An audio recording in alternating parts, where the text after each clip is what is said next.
I started photography when I was a freshman in high school. I took my first photography class with my photography teacher. His name was Mr. Fitzer, and I didn't like him, and he wasn't inspiring, or he wasn't motivational in any way, so I kind of had to find that myself, which was cool, and I think that's why I'm so creative.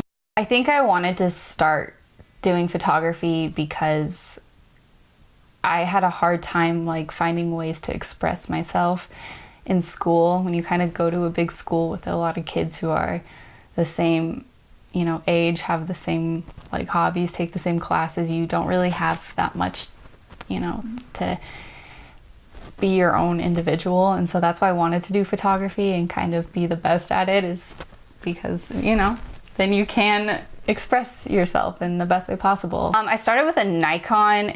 It was a very simple Nikon, and I honestly don't even remember what it was.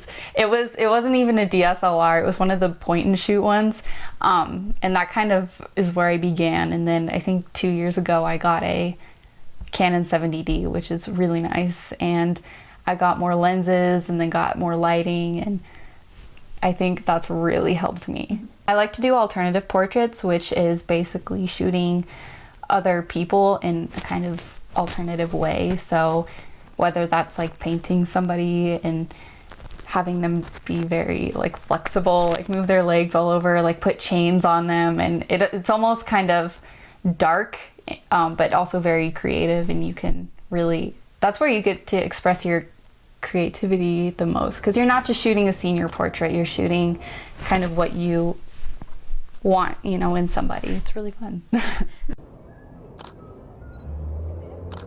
Eventually I started to actually admire the hobby and really care about it, and so I really started to focus in on what exposure is and closure and the subject, and that's when I began to kind of create more high quality photos, and that's when they were being sent into different like award shows, and eventually I kept receiving certificates and awards, and it was really cool. And so I think the more that I got, the more like I felt that I could do this, and this is something I did want to do with my life, and yeah, that's the best way to help me like keep going. I would say my dream job is to be a photographer.